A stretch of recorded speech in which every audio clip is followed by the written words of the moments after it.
తెలంగాణలో ఏదైతే విద్యార్థులను కడుపులో పెట్టుకుంటా అని చెప్పినటువంటి సిచ్యువేషన్ మనం చూసాం. ఇప్పుడు విద్యార్థులు అయితే చాలా వరకు నష్టపోతున్నారు. మాకు స్కాలర్షిప్లు రాక చాలా ఇబ్బందులకు కూడా గురవుతున్నాం. ఇటు మానసికంగా ఆవేదనకు గురవుతూ మేము చదువుకోలేకపోతున్నాం అని అయితే ఆవేదన పడుతున్న పరిస్థితులు మనం చూసాం. మనతో పాటు ఒక విద్యార్థి ఉన్నారు, మాట్లాడించే ప్రయత్నం చేద్దాం. చెప్పండి, ఎట్లాంటి ఇబ్బందులు ఫేస్ చేస్తున్నారు? పేరెంట్సే కాదు, ఈవెన్ మేము కూడా వాళ్ళని వీళ్ళని డబ్బులు అడుక్కుంటూ ఫీజులు కట్టుకునే సిచ్యువేషన్ వచ్చింది మాకు. ఎందుకంటే ఇప్పుడు ప్రతి ఒక్కళ్ళు కూడా లైక్ మా పేరెంట్స్ అయినా సరే మమ్మల్ని పెంచేది ఎట్లా పెంచుతున్నారు, వాళ్ళు ఉద్యోగాలు చేస్తారు, ఎక్కడెక్కడో తిరుగుతారు. పొద్దున వెళ్తే ఇప్పుడు నాదే ఒక ఎగ్జాంపుల్ చెప్తాను నేను. మా పెద్దనాన్నగారు అయినా సరే పొద్దున 6ంటికి వెళ్తారు, రాత్రి 9ంటికి వస్తారు. ఆయనకి ఏంటంటే ఈ ఏజ్లో కష్టం. నా కోసం అంత కష్టపడాల్సిన అవసరం ఏముంది? నా కోసమే అని కదా, ఎవరికోసమైనా సరే అంత కష్టపడాల్సిన అవసరం ఏముంది? ఎందుకు పడుతున్నారు? మేము ఎదగాలని చెప్పి.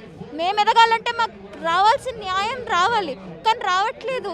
ఏం చేస్తుంది ప్రభుత్వం అని అడిగితే మరి గాజులు తొడుక్కొని కూర్చుందని చెప్తాం మేమైతే. ఎందుకంటే ఈ పార్టీకి ఎంతమందికి స్కాలర్షిప్ రావాలి? కొన్ని వేల కోట్ల డబ్బులన్నీ వాళ్ళ బ్యాంక్ అకౌంట్లలో పెట్టుకొని ఏం చేస్తున్నారు? వాళ్ళకి వచ్చేది ఏం లేదండి, చిల్ అవుతారు అంతే. ఇప్పటికిప్పుడు వెళ్ళడిగినా కూడా మేము చాలా కష్టపడుతున్నాము, మాది చాలా పరుగుల ప్రభుత్వం అంటారు, కానీ అక్కడ వచ్చేది ఏమీ లేదు. మాకు రావాల్సిందల్లా స్కాలర్షిప్ అండి. అది వచ్చిందంటే మా అంత హ్యాపీగా ఎవ్వరు ఉండరు. ఎందుకంటే ఇప్పుడు మేమైనా సరే, పేరెంట్స్ అని కాదు, మేమైనా సరే వాళ్ళని వీళ్ళని అడుగుతున్నామంటే దాని అర్థం మా దగ్గర డబ్బులు కొరత ఉంది. ఆ కొరతని ఎవరు ఫిల్ చేయాలి? అదంతా ఎవరు నింపాలి? ప్రభుత్వమే నింపాలి. మరి ప్రభుత్వమే చూడండి, రేపు ఇప్పుడు ప్రభుత్వమే చూడట్లేదు, రేపు మేము ఈ చెట్టుకే ఊరేసుకొని చచ్చిపోతే ఏం చేస్తుంది? ఏమి చేయదు, చూసి చూడనట్టు వెళ్ళిపోతుంది. అలాంటి సిచ్యువేషన్ కాకుండా కొంచెం మమ్మల్ని మనుషుల్లాగా చూడాలని మా మానసిక వేదన ఆవేదన అన్నీ పట్టించుకొని ఆ స్కాలర్షిప్ ఏదో తొందరగా వచ్చేలాగా చేస్తే, చేతులు జోడించి చెప్తున్నాను రేవంత్ రెడ్డి గారు, మీకే చెప్తున్నాము, మా స్కాలర్షిప్ ఏదో మాకు వస్తే గనక మేము ఉన్నత చదువులు చదువుకోగలమని చెప్తున్నాం. కాదు కూడదు అని అంటే గనక మేము చదువులపైన రోడ్డుకెక్కగలుగుతాం, కానీ ఈ స్కాలర్షిప్ వచ్చేంత వరకు మేము ఆగేది లేదు సార్. అంటే స్కాలర్షిప్ ఇవ్వకపోవడం వల్ల మేనేజ్మెంట్ తోటి ఏమైనా ఇబ్బందులు ఫేస్ చేస్తున్నారు? చాలా అండి. ఇప్పుడు మేనేజ్మెంట్కి అయినా సరే, మేనేజ్మెంట్కి శాలరీ రావాలన్నా, మేము ఎక్కువ డబ్బులు పెట్టే దగ్గర మాకు సేవ్ కావాలన్నా, ఆ డబ్బులు సేవ్ కావాలన్నా, అటు ఫ్యాకల్టీకి జాబ్ కావాలన్నా, ఫ్యాకల్టీకి శాలరీ రావాలన్నా కూడా కావాల్సింది డబ్బులే. వాళ్ళ గాజులు తెచ్చుకొని వచ్చి, వాళ్ళ బంగారం తెచ్చుకొని వచ్చి మేము అమ్ముడు పెట్టేసి ఆ డబ్బులు ఇవ్వలేము వాళ్ళకి శాలరీగా. సో గవర్నమెంట్కి మినిమం రెస్పాన్సిబిలిటీ ఉంది డబ్బులు ఇవ్వాలని.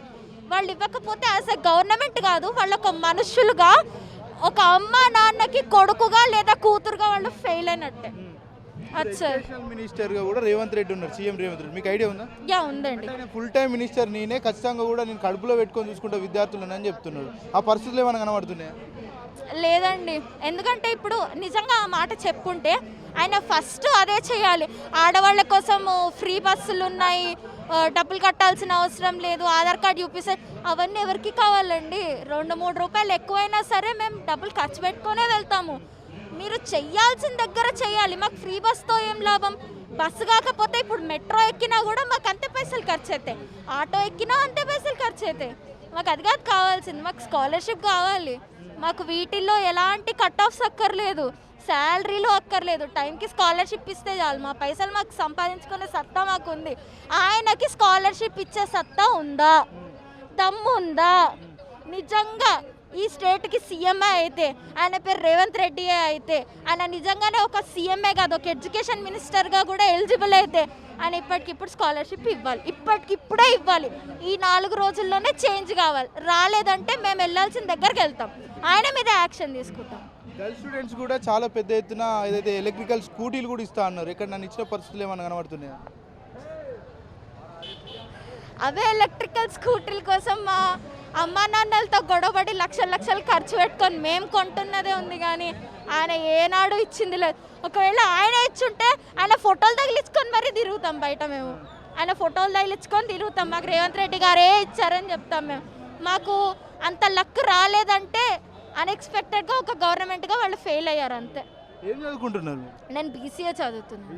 ఓకే, బీసీఏ అంటే ఒకవేళ అంటే గతంలో ప్రభుత్వం కూడా మీరు చూసి ఉంటారు, దానికి కూడా ఓట్లు వేసి ఉంటారు కదా, పరిస్థితులు అప్పటికిప్పటికి ఎట్లున్నాయంటారు?